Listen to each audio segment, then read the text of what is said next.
I weighed 87 pounds when they found us. I'd been 165 when they shot down my B-17 over Germany in October of '43. 6 feet tall, farm-strong from growing up in Iowa. My crew called me Ox because I could haul the ammunition cans without breaking a sweat. The guards called me number 31,847, just a number. That's all any of us were. My name's Robert Fisher, Bobby, before the war. Grew up outside Cedar Rapids, worked my dad's corn farm until I was 18. Joined the Army Air Corps in '42 because I wanted to fly, wanted to do something that mattered. They made me a waist gunner on a B-17 named Lucky Strike. We flew out of Bassingbourn, England, ran bombing missions over Germany and occupied France. We made it through 19 missions. 19 times we came back with holes in the fuselage and prayers on our lips. On the 20th mission, Bremen, October 8, 1943, our luck ran out. Flak got our number 2 engine over the target. Then fighters came in, ME-109S. They chewed us up, killed our ball turret gunner, Jimmy Delgado from El Paso, before he could even call out, wounded our pilot, set our wing on fire. Lieutenant Morrison gave the order to bail out. I went out the waist door at 12,000 feet, watched the Lucky Strike spiral down trailing smoke and flame, never saw her hit, never saw most of my crew again. I landed in a field outside a small town, hid in a barn for 6 hours before a German patrol found me. They weren't rough, just businesslike. Took my flight suit, my boots, my dog tags, loaded me onto a truck with 3 other shot-down airmen. They processed us at a Luftwaffe interrogation center. Asked questions about our squadron, our targets, our aircraft. I gave them name, rank, and serial number. Nothing else. They didn't push it. After 2 weeks, they shipped us to Stalag Luft 4 in Poland. That was October 1943. I'd be there for 17 months before they marched us out ahead of the Russians. Then we'd walk through winter, through frozen hell, from camp to camp as Germany collapsed around us. By the time the British found us in April 1945, I'd been a prisoner for 18 months. 18 months of cold and hunger and disease and waiting to die, waiting to live, waiting for something, anything to change. Stalag Luft 4 was built for 8,000 prisoners. By the time I left, there were 12,000 of us crammed into wooden barracks that leaked and froze and stank of unwashed men and despair. They fed us once a day. A watery soup, mostly turnips and the occasional potato, and a piece of black bread that was more sawdust than flour. Maybe 1,000 calories if we were lucky. Your body ate itself to survive. Muscle first, then fat, then whatever else it could find. I watched men waste away, saw them go from soldiers to skeletons, saw their teeth loosen and their hair fall out, saw them stop caring about anything except the next meal that wouldn't come. We tried to keep our spirits up, organized classes, men teaching whatever they knew. I sat through lectures on calculus and French literature and how to rebuild a tractor engine. Anything to keep your mind working, anything to stay human. But the hunger was always there. Gnawing, consuming. You couldn't think past it. Couldn't dream without dreaming of food. I used to lie on my bunk and remember Sunday dinners back home. Pot roast, mashed potatoes, green beans, my mother's apple pie. Could taste it so clearly it hurt. The cold was almost as bad as the hunger. Winter in Poland, 40 men packed into a barracks with 1 small stove and never enough coal. We slept in our clothes, huddled together for warmth, and still woke up with frost on the blankets. Men died. Pneumonia, dysentery, starvation.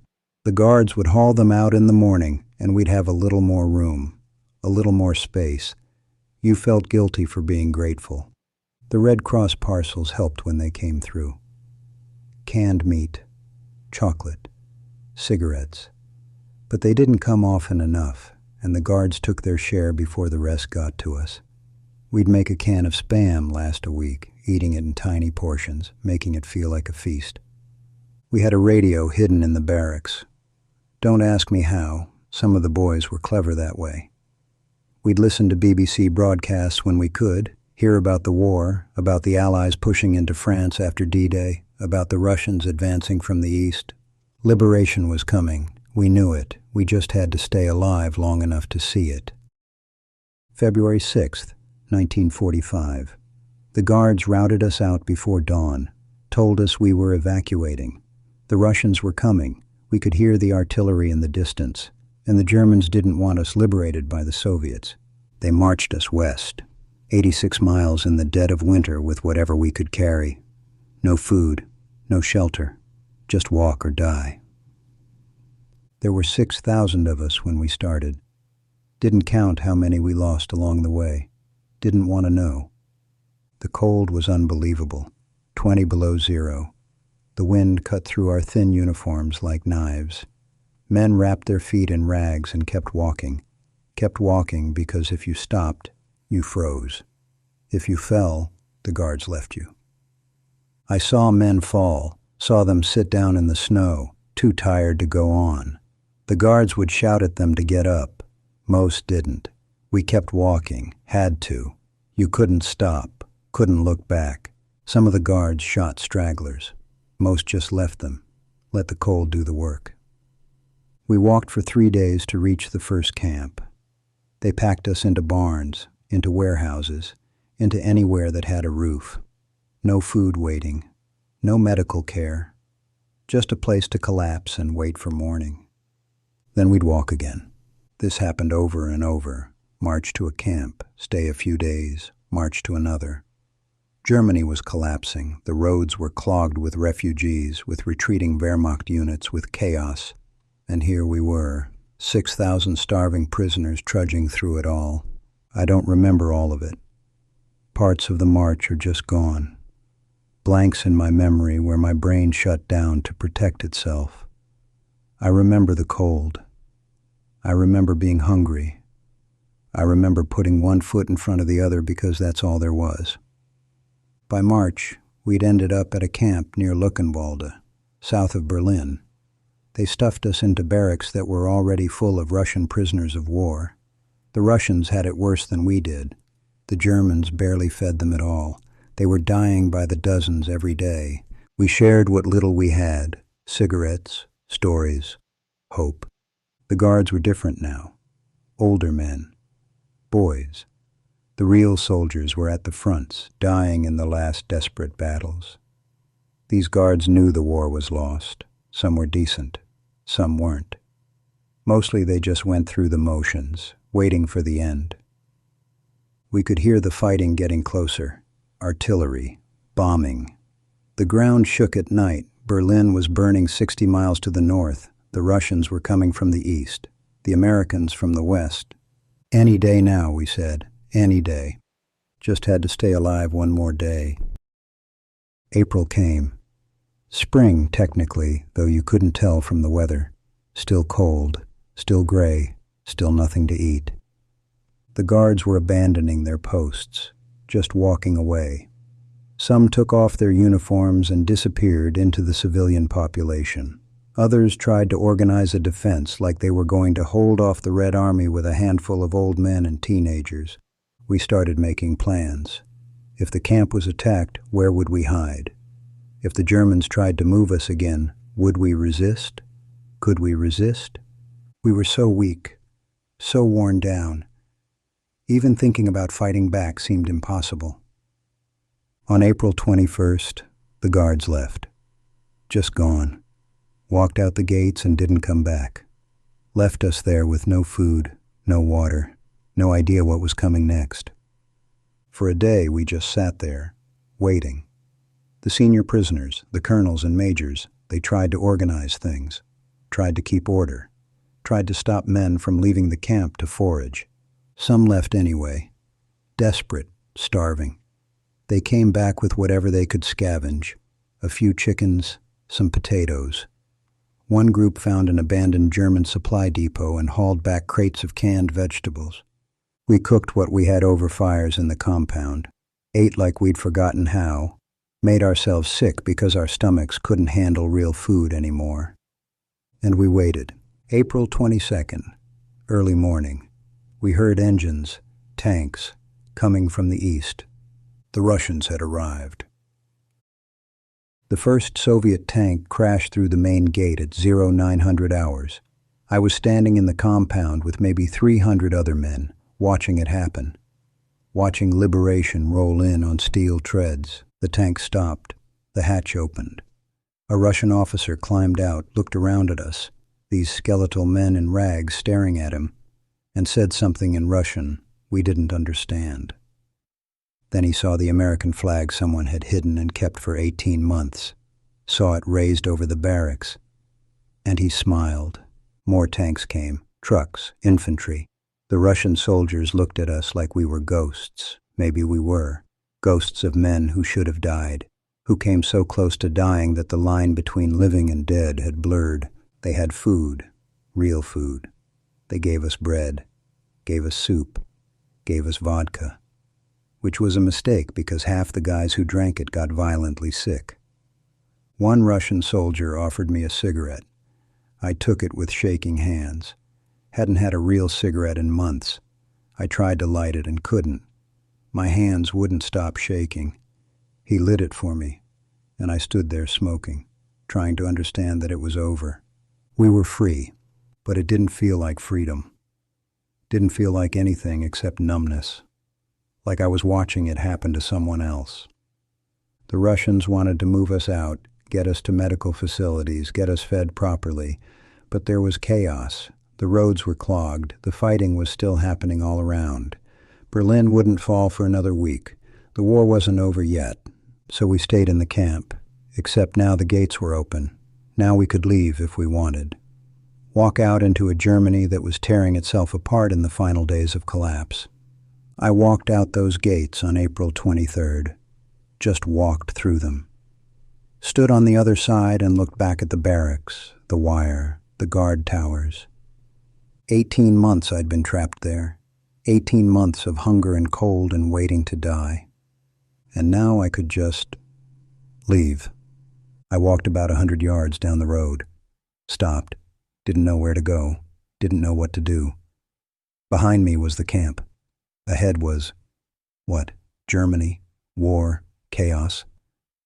I turned around and walked back inside. Safer there, at least I knew what to expect.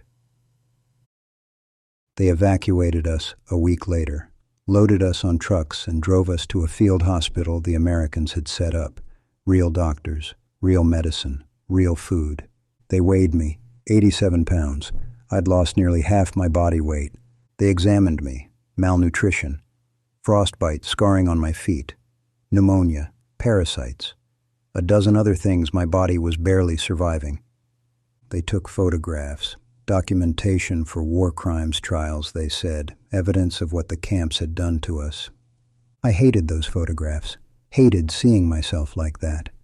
A skeleton with skin stretched over it, eyes too big for the face, ribs showing through like prison bars. That's not me, I kept thinking. That's not who I am. But it was. For 18 months, that's exactly who I'd been. They fattened us up slowly. Can't just feed starving men regular food. Their bodies can't handle it. Kills them. So they gave us small meals, special diets, watched us carefully to make sure we didn't eat too much too fast. Some guys couldn't stop eating once they started, would sneak extra food, would gorge themselves until they were sick, terrified they'd be hungry again. I understood that fear. Still had it. Still have it. They flew us to France, then to England, then home to the States. Landed in New York in June 1945. The war in Europe was over by then. People were celebrating. I stood on the deck of the ship as we came into harbor, watching the Statue of Liberty get bigger, and I couldn't feel anything. Should have felt joy. Should have felt relief. Should have felt something. I just felt empty. My parents met me at the train station in Cedar Rapids. My mother cried when she saw me. I'd written to let them know I was coming home, but I don't think they were prepared for what I looked like. I wasn't prepared for what I looked like. Caught my reflection in a window on the train and didn't recognize myself. They took me home. Same house I'd grown up in. Same room, same bed. Everything exactly as I'd left it in 1942. But I wasn't the same. Couldn't be. I'd lie awake at night and the hunger would come back. Phantom hunger. My stomach full but my brain screaming that I was starving. I'd get up and eat. Eat until I was sick. Then lie back down and stare at the ceiling until morning. Couldn't sleep in the bed. Too soft. Too warm. I'd end up on the floor with a thin blanket because that's what felt normal. My dad tried to get me to work the farm. I'd last maybe an hour before I had to stop. No strength, no stamina. 18 months of starvation had hollowed me out. Would take years to build back what I'd lost. Some of it I'd never get back. The nightmares started about a month after I got home. Every night. The cold, the hunger, the march through snow. Men falling and not getting up. Guards shooting stragglers. The Russian tank crashing through the gate. Waking up and not knowing where I was, not knowing if I was still there, still behind the wire, still waiting. Part 7. 10 years gone. It's 1955 now, 10 years since liberation, 10 years of trying to be normal again. I got married in 48. Helen, a girl I met at church, she's patient with me, with the nightmares, with the way I hoard food, with the way I can't throw anything away because what if I need it later? We have 2 kids, boys, 5 and 3. Beautiful kids. Happy kids who don't know anything about war or camps or hunger. I hope they never do. I gained the weight back, mostly. 140 pounds now. Not what I was before, but close. Healthy, the doctors say. Lucky to be alive. Lucky. I don't feel lucky. I feel like I'm still in that camp sometimes. Still behind the wire. Still waiting for liberation that already came. I'll be at work. I'm a mechanic now. Work on farm equipment. And suddenly I'm back there. In the cold. In the hunger. Watching men die. The smell of unwashed bodies and sickness. The sound of the wind through the barracks. The weight of waiting. It passes. Eventually. I come back to the present. To Iowa. To my life. But it's always there. Always waiting. The camp. The march. The 18 months that broke something in me that won't heal. People ask about the war sometimes. Want to know what it was like to be a POW. Want stories about survival and liberation and triumph. I don't tell them what they want to hear. I tell them about the cold, about the hunger that never goes away, even when you're eating, about watching men die slowly, piece by piece, day by day, about the march through snow where we lost count of the dead, about liberation that didn't feel like liberation, just numbness, just survival, just the realization that I'd made it, but something had died anyway. They don't understand. How could they? They weren't there, weren't behind the wire, weren't starving, weren't watching their bodies consume themselves to stay alive. They see the photos from when they found us. Skeletal men with haunted eyes. They can't imagine what it took to become that, what it takes to come back from that. You don't come back. Not really. You just learn to pretend better. I weighed 87 pounds when they found us. The doctors were amazed I could stand, amazed I could walk, amazed I was alive. I'm amazed too, but not grateful, not proud, just amazed. Because I didn't do anything heroic, didn't do anything special. I just didn't die. That's not triumph. That's not victory. That's just biology, luck, whatever you want to call it. The men who died, Jimmy Delgado in the ball turret, the hundreds who fell during the march, the thousands who didn't make it to liberation, they weren't weaker. They weren't less deserving. They just lost the lottery. And I won. If you can call this winning. I have a life now, a wife, Kids, a job, a house, all the things you're supposed to want, all the things that are supposed to make you happy, and I am. Sometimes, when I'm not back there, not behind the wire, not counting the days until I die, or the days since liberation. The camp is gone now. I heard they tore it down after the war. Nothing left but foundations and memories, but it's not gone. Not really. It's still there in my head, in my dreams, in the panic that comes when I'm hungry or cold or trapped. It'll always be there, because liberation freed my body, opened the gates, let me walk out, but my mind is still inside, still behind the wire, still waiting for something I can't even name anymore. 10 years since they found us, 10 years of trying to come home, but home is relative, and I'm not sure I ever really made it back. The Russians crashed through that gate on April 22nd, 1945, rolled in on their tanks and told us we were free. And we were, legally, technically, physically, but some cages don't have locks, some prisons don't have walls, and some of us are still there, still behind the wire, still waiting for a liberation that already came but somehow wasn't enough. I weighed 87 pounds when they found us. I weigh 140 now. But the difference isn't what you'd think. It's not freedom. It's not healing. It's not coming home. It's just time and distance, and the slow realization that survival and living aren't the same thing. We survived. Those of us who made it to April 22nd, those of us the Russians found, those of us who didn't die in the camp or on the march or in the chaos of liberation.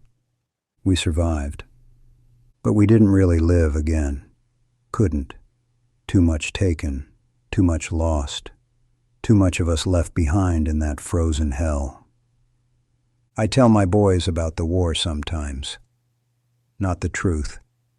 Just stories, safe stories about flying and adventure and coming home. I don't tell them about the camp, about the hunger, about the cold, about watching men die, about liberation that came too late to save who we used to be. Maybe someday I will, when they're older, when they can understand. Or maybe I won't. Maybe I'll keep it locked inside where it's lived for 10 years. Where it'll live until I die. Either way, it doesn't matter. Because the wire is still there, in my head, around my memories, keeping me locked in a place I left a decade ago. The gates are open. I walked through them on April 22nd, 1945. But I never really left, none of us did.